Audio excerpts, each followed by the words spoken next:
This is Where We Live from Connecticut Public Radio. I'm Catherine Shen.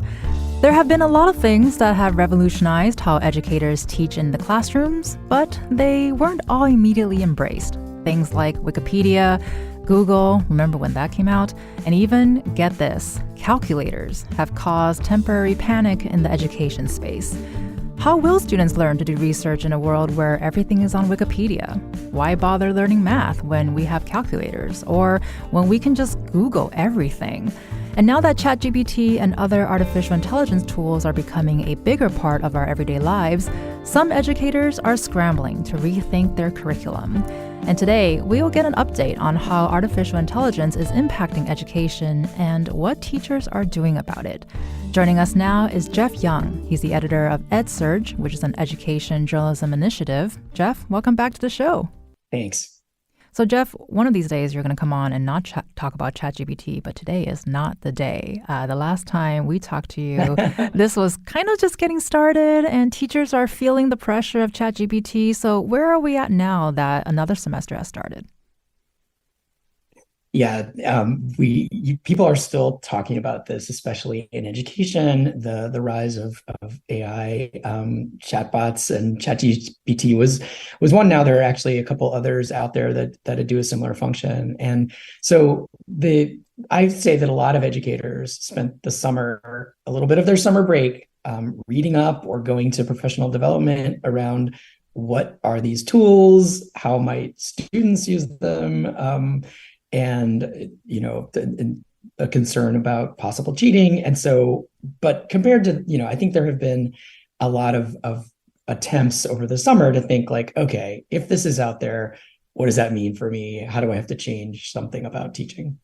And you recently wrote about just that, about how teachers were somewhat scrambling over the summer to rewrite assignments, basically in the wake of ChatGPT. So what does that look like? And I'm going to make the assumption that it looks very different across disciplines and departments, subjects.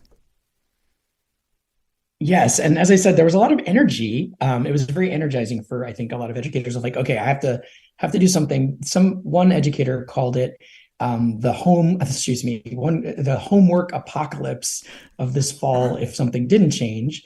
So the concern being, if you didn't do anything different, students might, just use a chatbot to turn in work that seemed like it was human written, but was actually just cut and pasted from this chatbot when you put the question in.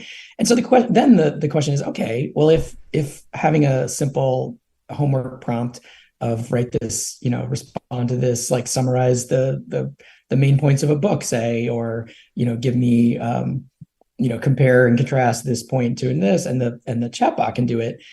Then the question is, well, okay, how do you make an assignment that might, not be so, bot cheatable?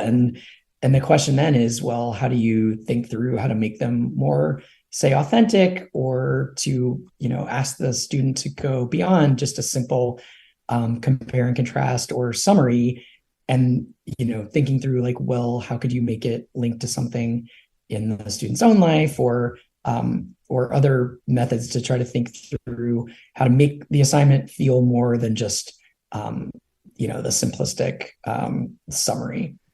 And I mean, this seems like so much more work on top of what teachers already have to do. And I feel like every season we have some kind of apocalypse. So I guess we're in the homework one at this moment. What are things that you're hearing from teachers? Like, are they having to really rethink? Like you mentioned, they are energized to do the rethinking. But when it's reality, how has that been like? Yeah, I think there's different approaches that people are taking. In some, I'm hearing that that the educator, either at the K-12 or at a high school or college level, are actually sometimes engaging with their students and saying, "Look, we all know this is out there.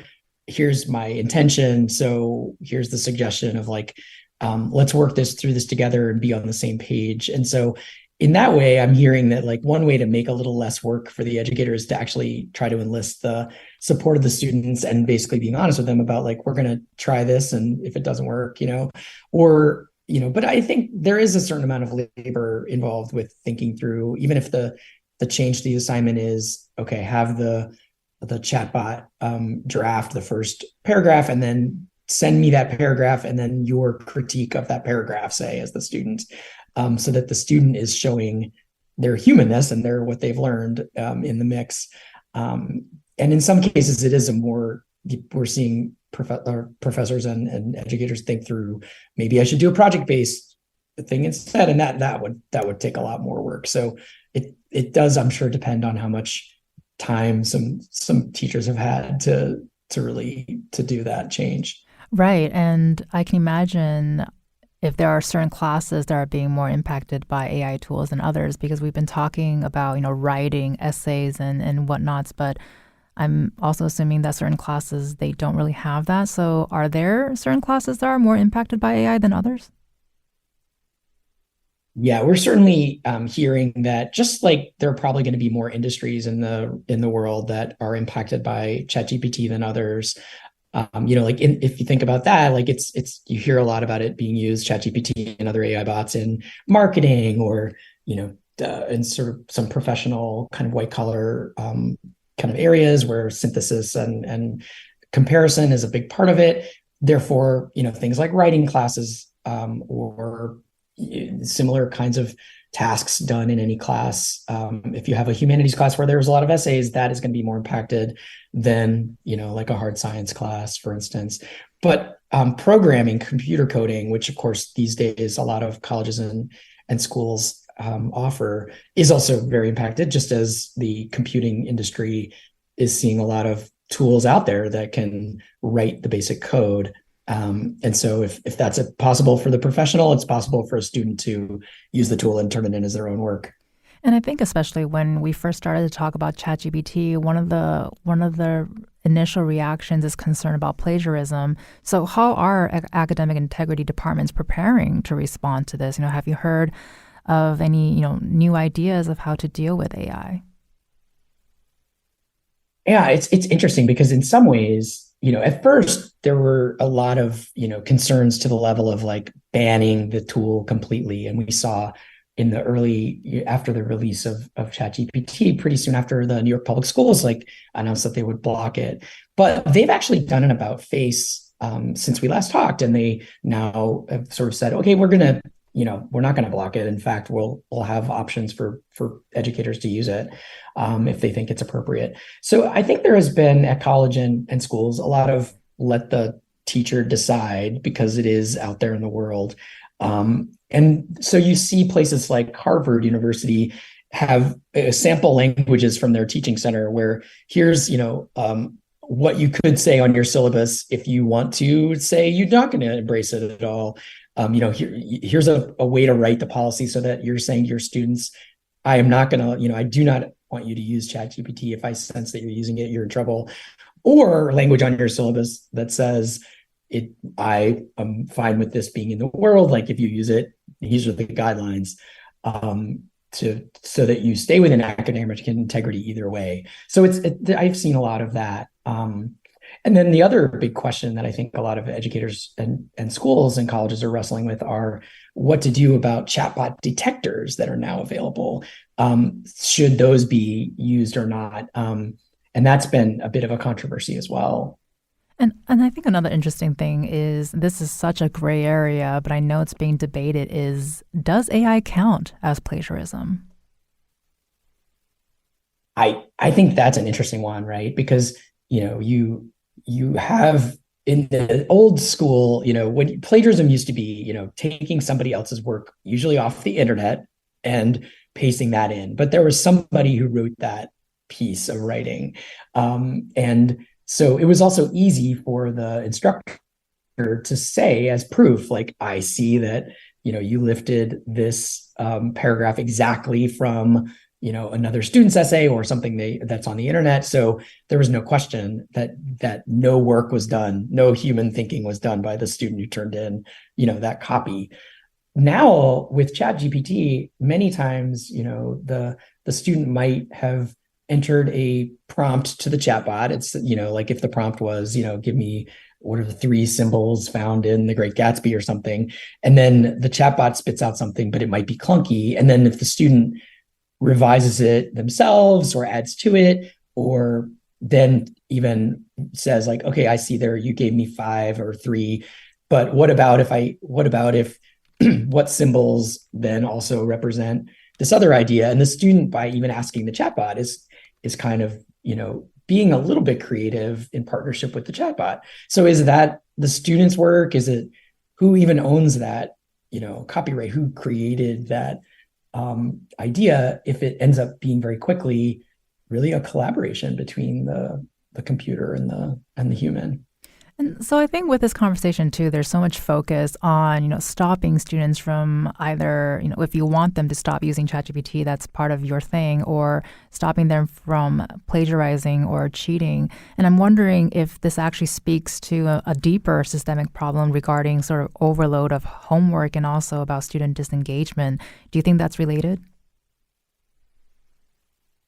Well, we have been reporting on that at EdSurge a lot these days and have done a couple episodes of our podcast about it. It's students, we're hearing, especially at the college level, and definitely hearing it a little bit at K-12 as well, is since the pandemic, all that time spent on remote learning or, not having, being on a Zoom class, but not even being required to have your camera on, and just developing some habits that were pretty disengaged, I think has exacerbated something that students have, of course, like, even probably when we were students, there were moments where you're like, do we really have to know this? Why do I have to learn this? So there's always been a little bit of that, like, convince me that this is important. But I feel like the times that we've all been through in these last few years have created a real challenge for educators, even before ChatGPT came on the scene. And so this, in a way, has not come at a great time for educators, when if students were already in their mind thinking, as I've heard some students I've talked to, tell me, they're like, oh, if it's a teacher I really respect, I'm going to never use ChatGPT. I'm going to sit there and do the assignment. But if it's busy work, or, if they perceive it as just like, this teacher doesn't really care and they're just making me do something, well, then I will then use the chatbot to do that something, because why not, in their mind. Now, of course, sometimes the students don't always know what it is that would actually help them learn. So it complicates, it gets complicated in that whether students are making choices that actually help them, but it does raise these questions of student attitudes toward homework. And it really gives a challenge, I think, to educators. It extends that challenge of like convincing the students that what is happening in the classroom and in homework is something that students should care about and really, be human and show up for. Right. Right. And if someone out there can make sure that the next apocalypse comes at a better time, that would be great. I think we will all benefit from a timed apocalypse. So we can add it to our to our planner that ChatGPT can help us plan to face the next apocalypse. So that would be extremely helpful. And so there was also an education conference that happened recently that's related to AI. Can you talk about what happened there? Yeah, this is something, and I've been reporting on education for a long time, and I've never seen this before. But some college students organized a conference online, like a professional development 2-day weekend conference. And it was some students at Stanford and a couple of universities in Illinois who basically went out. These were largely grad students, but some were like fresh out of undergrad. And they organized a conference called AI X Education, and it was designed for teachers. So they're students offering professional development for teachers, college professors, and higher and like high school teachers, to say they were seeing all these bans of ChatGPT and detectors that were just going to root out supposedly the use of it, and they were saying, no, we are going to enter the world of work where there will be AI. So we want you teachers to at least know what it is. So they organized this conference. They got some really high profile guests to come and speak and give keynotes, including somebody from Khan Academy, which is experimenting with AI, and with a professor from Harvard who's a really noted scholar on technology and education. And they had them come on and give these sessions for teachers about like, this is what AI is. We encourage you to try it. If you want to block it after that, that's fine. But like, you should at least know what this is. So, and the students moderated every session. So it was a little bit of a opposite day, where instead of the experts, organizing it and having maybe an occasional student chat talk, it was like the students organizing it and saying like, listen, y'all need to get it together. Yeah, I think we all need to get it together. And I mean, that seems really cool, actually, that is the collaboration happened because of ChatGPT. Like, who would have known? And in our next segment, we're definitely going to be hearing from educators that are using ChatGPT as a tool. So, I mean, you kind of said it already with the conference, but are you starting to see it being used in the classroom to help students in the learning process? Yeah, you definitely are hearing a lot of examples, and I'm always excited to hear more. I'm sure your guests will share some, because there are ways in which people are experimenting with it. One educator I talked with at the college level, he was having students turn in audio versions of an answer to a question, hoping that that would they could hope it would be harder to have the ChatGPT do it, or if maybe a little bit easier for this to detect if they are saying it out loud. And he was saying that was a way for people to get excited about it, and it was interesting and new for him to like have people be a little more casual but like express their ideas. So that was something he was doing. You're also, as I think I said earlier, like this idea of using it to help with a rough draft, and actually kind of accelerating the amount of work that can get done.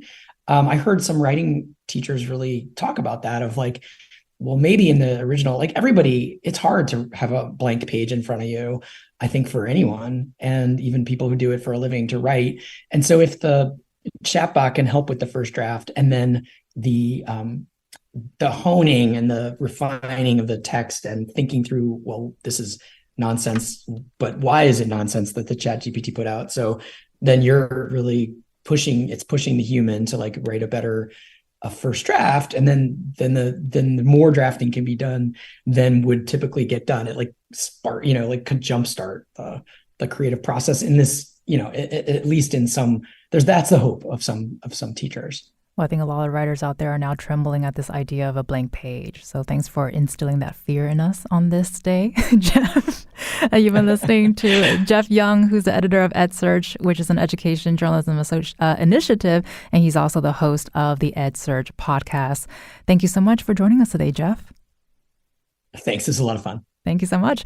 And coming up, we're going to be hearing from 3 Connecticut educators who'll be joining us. And we want to hear from you too. If you use ChatGPT, let us know what you thought about it. Or leave us a comment on Facebook and Twitter at Where We Live.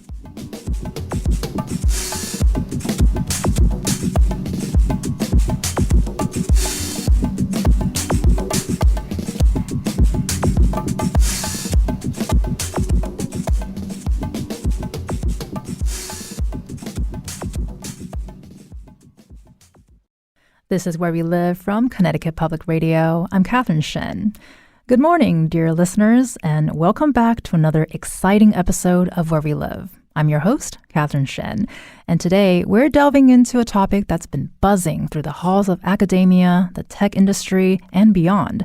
That's right, we're talking about the dynamic and ever-evolving relationship between artificial intelligence, education, and the age-old issue of plagiarism.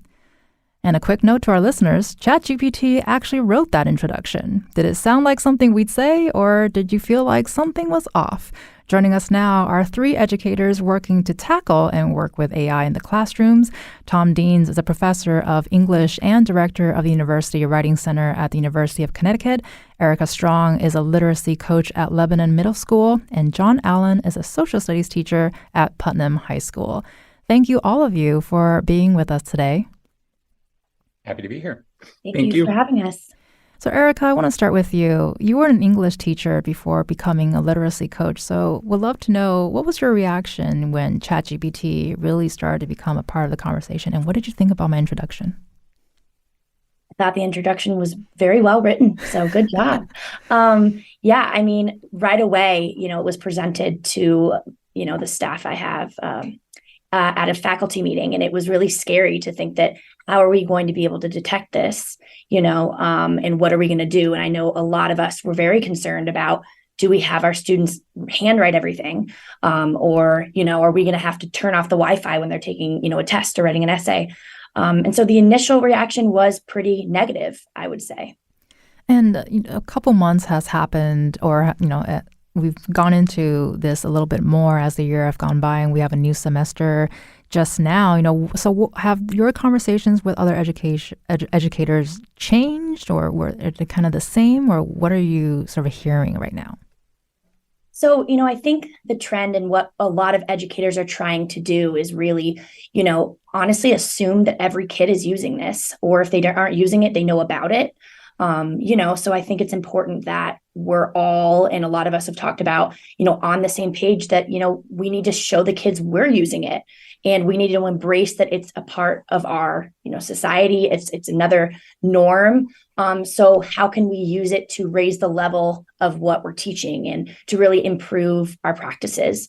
It's great that, we are required, to write a lesson plan that's pretty tedious, but why not use something like this to help us with those menial tasks so that then, we can do what we're there for, to deliver the instruction. So with our kids, we can have them write a summary, or we see a summary on GPT, and then go ahead and raise the level of, their thinking skills and, think more critically. And so, it's I think shifting the viewpoint of it being, the end all be all plagiarism to how can we use it to make our kids think more deeply and more critically.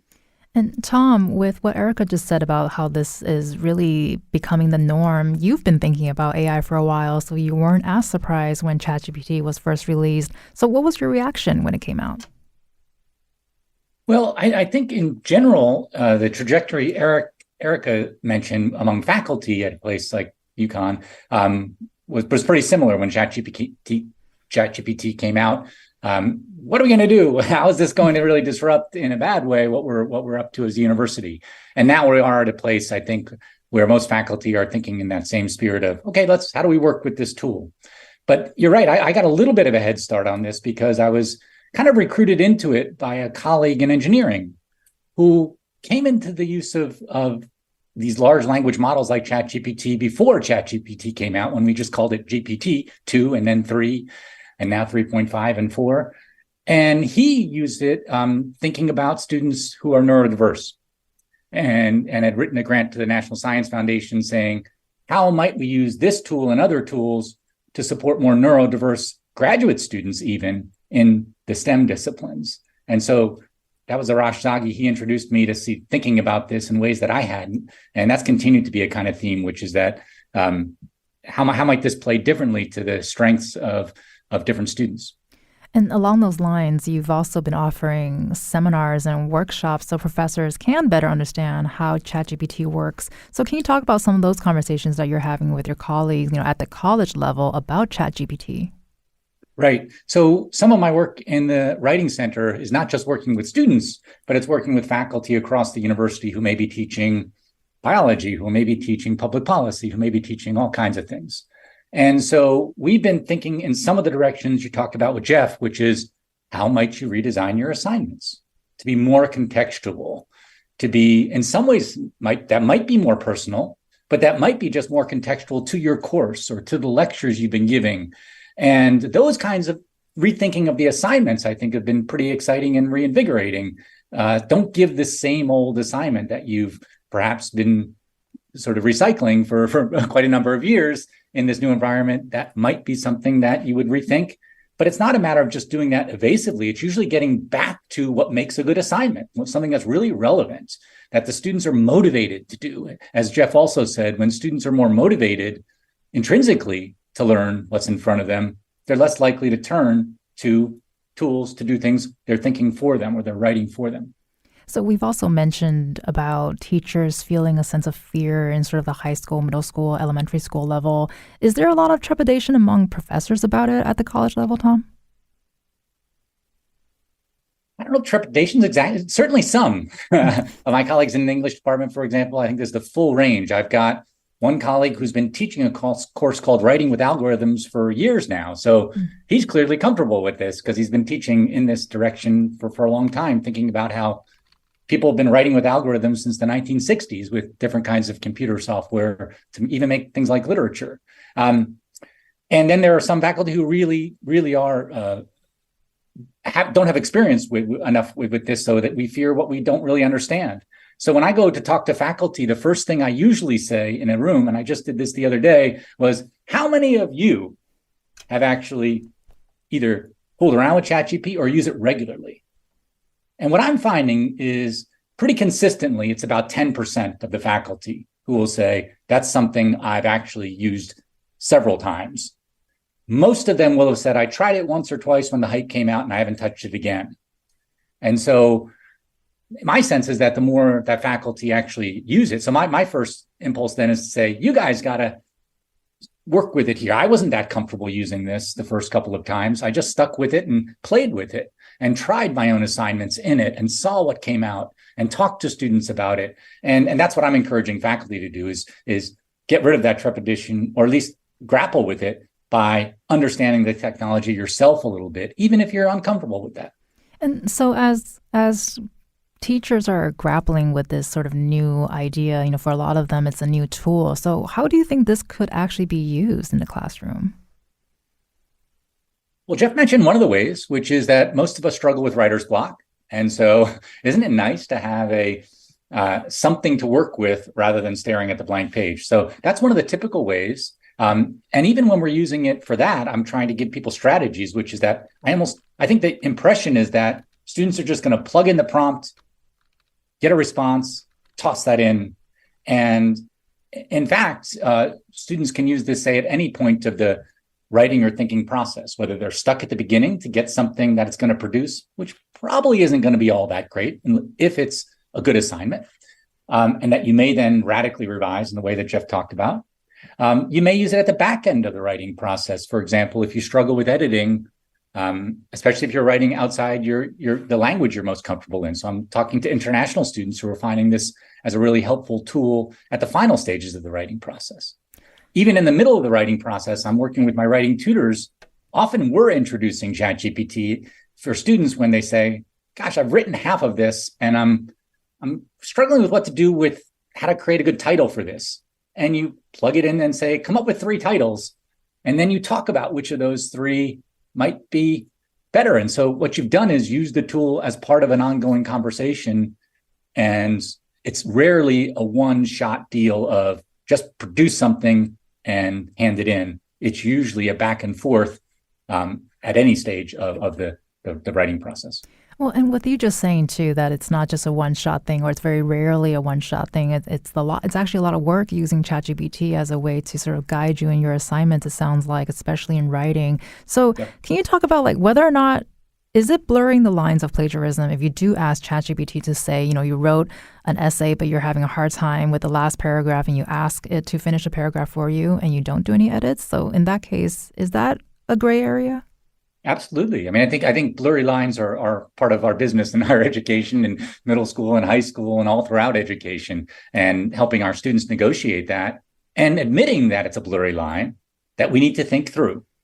So, and I tell folks that writers have struggled with this sort of throughout history. So if you open any book, you usually see an acknowledgments page where someone is saying, I want to thank my editors, and I want to thank my mentors, and I want to thank these folks who helped me out with technical assistance. And so in my classes, and what I'm encouraging other faculty to do, is find new ways to acknowledge the tools and the people that you use. And that might not be a traditional citation. It might be an acknowledgement statement or a process statement.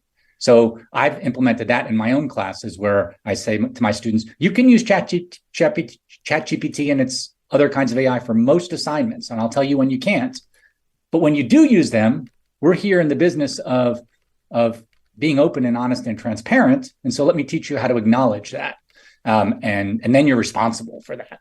And so I think we need to do some on the front end of helping students say, yep, there are definitely gray lines here. And even professional associations haven't figured out exactly how we should cite this, because it's not like a traditional source. And we've been focusing a lot about the academic space and how it can play a role in it. But Eric had also mentioned earlier that you can use it as a tool to sort of help organize your curriculum or your syllabus. So can you talk about how it can be used for organization or productivity? I know a lot of us could use a little bit more help there.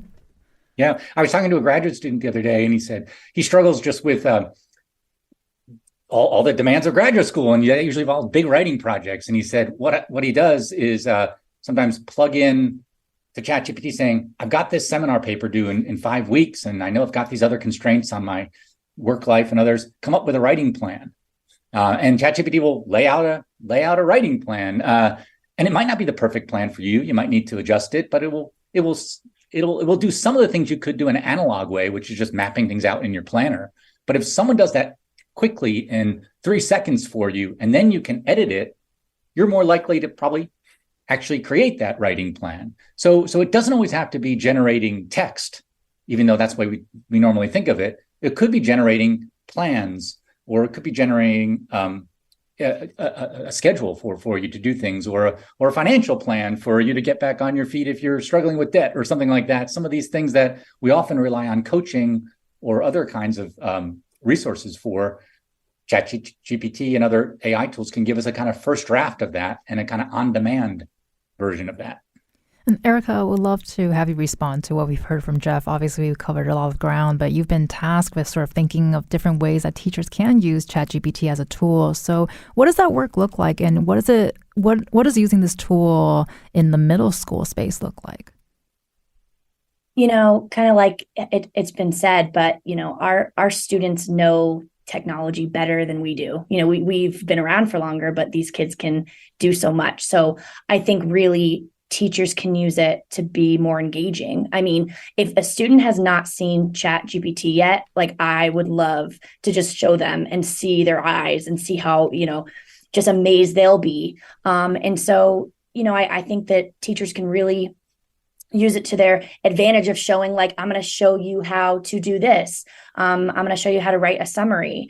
And, then you can compare those two and evaluate the claims that one is making, or what evidence could support this. So I would think, at a middle school level, you have that piece, as well as, I know we talk a lot about the writing, but, I have a wonderful colleague who talked about, his daughter working in, higher level courses in math, and that this can serve as a personal tutor, for those classes that maybe they're struggling with at home at 8:00 at night, where a teacher is not accessible. So I think, there's a lot of things that we can tell our students about to use, as well as for ourselves when we have, things that we need, to do for our classroom or for our practices. When I say that too, we have students right now who have learning loss to the point where a teacher is responsible for teaching students at a 1st, 4th, and 7th grade reading level. And within seconds, you can take an article or a text, put it in ChatGPT and say, write this at a 5th grade level, and it will do that. So I think, again, it's just, realizing the tools that it can help us with, so that we can then do our job and spend more time differentiating and working with students, because like we've said, that apocalypse that we've dealt with, we're still recovering from. So what can we use this for, so we can do the hard work that we're, trained to? And John, I want to bring into this conversation, you teach civics at Putnam High School. So what does using this as a tool in a civics class look like, and does it help with the learning process? Yeah. So I would say, just to clarify, I'm in the experimentation phase with ChatGPT. In my department this week, we actually, during our meeting, we played around with some other AI tools like Magic School. Mm-hmm. And similar to what Erica said, one of the things that I definitely am going to be using this year when I discovered this was that you can differentiate articles. And for me, I'm going to be using a lot of current events in civics. And so that's all new information coming out. And so to have that tool that I can put stuff through, I think will be super, super helpful for me. And so go for it. No, go for it. One thing that I want to say too, that I don't know has really been said yet, and this goes back to what was said earlier, so I apologize, but when it comes to the fear of this, at first, I'll admit I was more of a Luddite. I was afraid of this idea because it just seems like it's very, very easy to plagiarize. I kind of feel like good teachers really know their students. So you have if you have an understanding of how your students write, and you've given them so many writing opportunities throughout the year, which, in social studies and in English, I think that happens, every day. You can tell when the words are not their own, and you can easily kind of figure that out.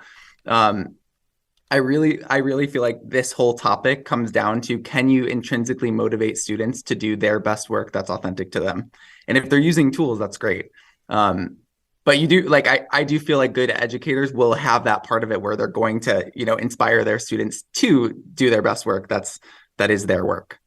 And I know you're in the experimental phase, but I still want to ask you, as a civics teacher, have you adjusted your curriculum so the material stays up to date and your assignments are a bit more ChatGPT proof? I mean, you did mention that you use current events. So I'm assuming that it's very up to date. Yes. Depending on where we are in the school year, absolutely. My class for civics changes every single year. Last year, I was thinking about this the other day. Towards the end of the school year, we did something on the debt ceiling, and it was very, very current. So I think some of the current events are a lot harder for ChatGPT to use. Doesn't mean that you can't use it for idea creation and that kind of thing. But yeah, I definitely I try to reflect whatever is happening. We're hearing from our panel of educators, Tom Deans, who's a professor of English at UConn, Erica Strong is a literacy coach at Lebanon Middle School, and John Allen is a social studies teacher at Putnam High School. They'll be staying with us about using AI in the classrooms, and we want to hear from you too, especially if you're a student or a teacher. Let us know if you've used ChatGPT. Find us on Facebook and Twitter at Where We Live.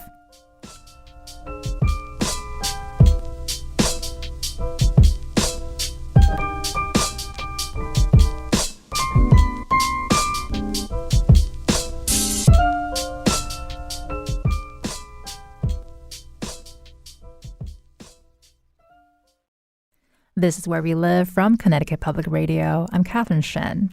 In an era defined by rapid technological advances, AI has seamlessly integrated into our daily lives, revolutionizing various sectors, including education. And once again, listeners, ChatGPT wrote that last sentence. Could you tell? And still with us to talk about how ChatGPT is changing what's happening in the classrooms is Tom Deans. He's a professor of English and director of the University Writing Center at UConn. Erica Strong is a literacy coach at Lebanon Middle School, and John Allen is a social studies teacher at Putnam High School. So, Erica, I want to ask, is talking to students about plagiarism enough to deter them from using ChatGPT? And I know you kind of talked about this earlier, but how many students do you think are using it? So, I think it's similar to, when we teach about, for example, drugs and alcohol, right? I mean, we could choose not to talk about it, but it's still going to be something that they're seeing in the real world. So I think, it's very valuable to talk about plagiarism so they understand what it is, what can happen. I remember always, talking about the plagiarism police and how, you can't do this, can't do that. You could fail the course, and kind of putting fear into students. And it's so important that they're giving their own ideas and in their own way. But, the students that are using it. And so I think in any plagiarism policy that a school has, it, should, again, promote that we want to hear the authentic voice of a student. And maybe, saying that there is a safe use for Chat GPT in the policy. So I think just communicating that with our kids is important because, again, like they're using it whether we like it or not. I ask students if they're using it and they maybe have heard of it, but I would, again, assume they all are because it is out there. And, as I said, they know the tools and they know the tricks much quicker than we do. That's for sure. And John, when you do see plagiarism in your classroom with your students, what happens? What do these conversations look like? So I will always do like my own investigation of it. We've run it through like detectors, but the problem with ChatGPT is it's very hard to detect, as we're finding. But typically what I'll do is I'll bring up the student and I'll ask them about a specific part of whatever it was that I suspect is plagiarized. And, sometimes it is, sometimes it isn't. We're not perfect with that. I will say I'll first ask that I'll bring up the selection. If it's something that is easily found online, you back in the day, you could just Google a line and it would bring it up. It's much harder now. But I could be like, this is exactly what I found online. Did you write this? And most of the time they would say no, and they would just fess up to it. Typically though, it's like I said earlier, we are able to detect it pretty easily. And students, once you kind of tell them, they usually fess up immediately. I once had a student tell me that Marie Antoinette assassinated Franz Ferdinand. So I was laughing at just some of the examples that I've seen in the past. Well, that sounds like a novel waiting to be written. So someone get on it. I love the creativity, and I asked them how they knew who Marie Antoinette is, and they said they found her name online. So, cracked me up. That's amazing. And I mean, we've been talking about using AI as a tool as well. And, as teachers and educators are grappling with how to use it, do you worry about kids not getting the proper writing skills before they get to college? Yes, I do. And I said this earlier, but I feel one of our jobs, I love education, and I feel that I'm very good at this, but you have to convince the students to care. And that has to happen before I think they're going to really want to do this. If they have such an easy option of using one of these AI services, it's if you can't get that buy-in to say no, your voice is more important. I do worry that they're going to take the easy way out and then get themselves caught, and who knows if they're going to get in trouble in college for it. And this is a question I would like to ask all three of you. We'll start with you first, John. And we touch on this a little bit, but are all teachers looking at changing the type of assignments they're giving? Like, instead of doing essays, asking students to do oral assignments or video essays or presentations? Is that something that you anticipate happening, John? I do anticipate it happening. I will say at Putnam High School, I work with some amazing educators, and we do really try to vary our projects and that kind of thing anyways, just to keep engagement up. But I do think as this goes further, I can already tell from the early meetings this year that we are going to start to rethink maybe how we're looking at some projects with this in mind. And Erica, as an English teacher and literacy coach, are you looking to change the type of assignments that you would normally give? I mean, we're always trying to refine our practices. Here in Lebanon, we've, had a lot of success at kind of shifting from teaching content to more of concepts. A kid could know all about the book, The Outsiders, but it's what they can do with that and transfer the skills. So to me, I think that, if ChatGPT can do an assignment, we need to be looking at the assignment. We can't anymore be asking kids to just summarize or to identify something. It's a very low level skill. We should really, have them get that essay online and then evaluate it or compare it to another text. So yes, I think we need to be looking at our assignments all of the time, but by doing that, we're adding more rigor to get the kids to be doing way more thinking and way more work that's going to make them, more successful in the 21st century. And Tom, does this look different in the college level? You as an English professor, are you looking to also change the way you assign your students?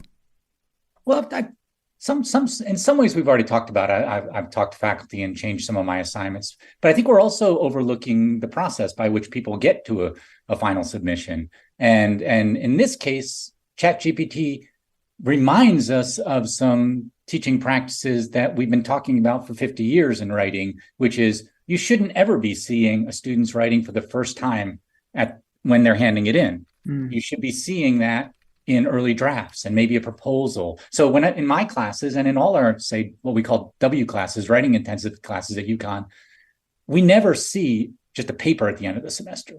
So if you've seen that students work in a proposal and you've talked about that in class, and maybe you've met with them in your office and you've seen an early draft, the students are less motivated to create something afresh because they're already invested and they've made some progress on their own. And that's important too, to think about. These are fairly low tech kind of interventions that are just good teaching practices to see writing early and often, to discuss it. I've done things like have a oral exam, students come to my office and they, instead of having a sit down written one, I've been doing this for years, where they, in a small group, come and talk through the readings that we've been doing. That's an AI proof assignment or test, but it's also just a good practice to get to know my students and to really know that they understand and can respond to my questions on the fly after they've done some real deep reading of the and studying like they would for a traditional exam. So some of the responses, as John has suggested, are getting students intrinsically motivated, and some of the pedagogical interventions don't always have to be changing the assignment. That can be really important, but the process is just as important that leads up to drafts and then the final version. We've got about 2 minutes left, but I do have a final question for you, Tom. You talked a little bit earlier about how ChatGPT can also help support neurodiverse students. Can you talk about what that looks like and how it's actually helping this population of students? Yeah, I've talked to a lot of UConn students, and a lot of them are not using ChatGPT at all. But the uptake among the neurodiverse students is greater, the multiple ways that ChatGPT can be used, whether it's early or late in the writing process, or whether it's just helping you do studying. Like, for example, if you've a tough time figuring out how to study for an exam, you can just put all your lecture notes into ChatGPT and say, come up with 20 good study questions. And if that's what your issue is as a neurodiverse student, having a hard time processing lectures and preparing for exams, it can help you in that way. If you say perhaps have ADHD or dyslexia and you have a really hard time producing that first draft, but you're much better at revising it once it's there, you can use it in the ways that Jeff talked about in the opening about dealing with that first draft syndrome. So the pliability of how students can use this tool is helpful for students customizing it to how they learn. You've been listening to Tom Deans, who's a professor of English and director of the University Writing Center at UConn. Erica Strong is a literacy coach at Lebanon Middle School, and John Allen is a social studies teacher at Putnam High School. Thank you all so much for joining us this morning and helping us learn more about ChatGPT. Thanks for having us. Thank you. I'm Catherine Shen. Today's show is produced by Tess Terrible. Our technical producer is Kat Pastor. Download Where We Live anytime on your favorite podcast app, and thank you so much for listening.